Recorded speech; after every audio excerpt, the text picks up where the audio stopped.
Hi folks, we're going to take a look at an example of sketching the graph of a quadratic function using transformations.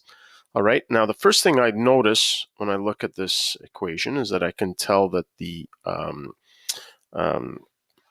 vertex is going to be equal to 1, -5. Okay, so we remember that the general form for a quadratic in vertex form is ax minus h squared plus k. So from here we see we have x minus, so our h value is 1 and our k value is -5.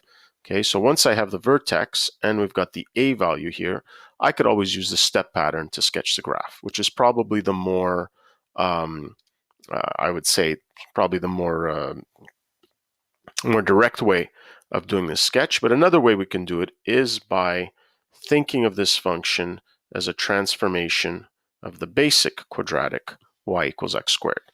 Okay, and the reason why it's good to learn how to proceed this way is because this is going to be a little more helpful when you start to study more complex functions. Okay, so the idea here is we're taking points on y equals x squared, and we're going to transform those points to points on the function y equals 3x minus 1 squared minus 5.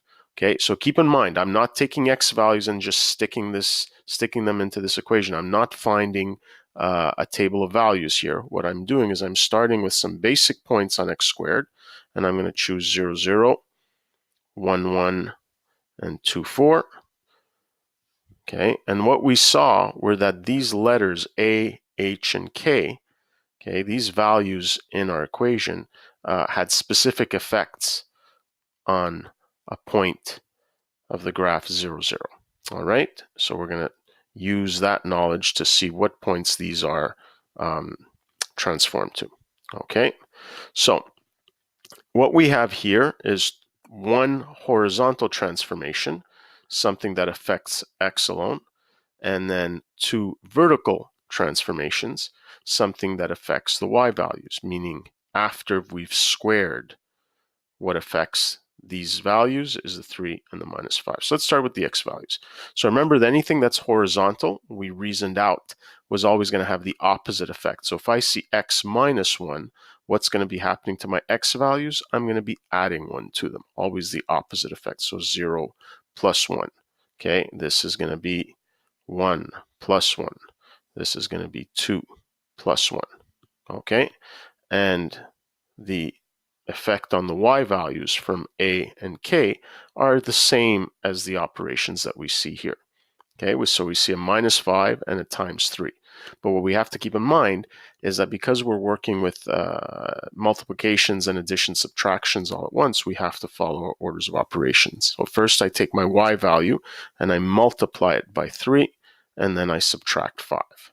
Okay, so again, I take my y value of 1, I multiply it by 3, and then subtract 5. And same thing here, 3 times 4, and then -5. All right, and now I can calculate these points. So this just becomes 1, okay, -5, which is exactly what we anticipated, that the vertex, which is 0, 0, and x squared, gets transformed to the point 1, -5. Okay, this here is just going to be 1 plus 1 is 2, and this is going to be 3 minus 5 is -2. And then lastly here, 2 plus 1 is 3, and here 12 minus 5 is 7.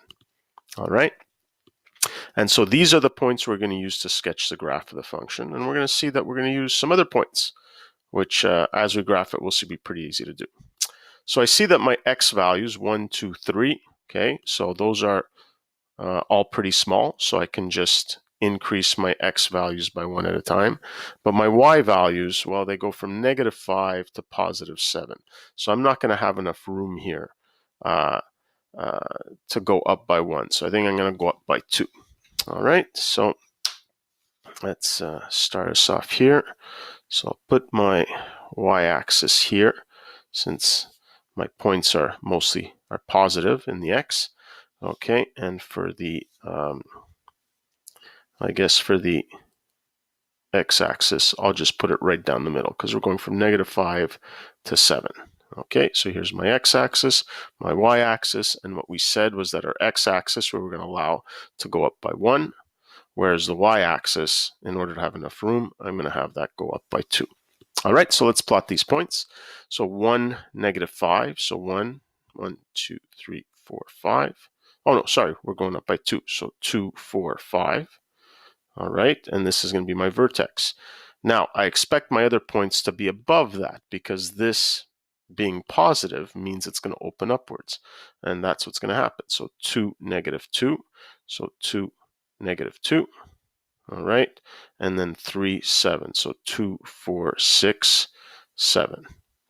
All right, and remember we talked about there being some other points. This is just one part of the parabola. We're going to use the symmetry to draw 2 other points. So if I go instead to the left, it's going to have the same y value as going to the right. Same thing here. If I go to the left by 1 again, I'm going to have the same y value as up there. I'm just using the symmetry of the parabola. And now I have enough points to draw a fairly nice parabola. So I'm going to take it slowly here. Okay, try to draw as nicely as I can. Make sure you show the curvature of it.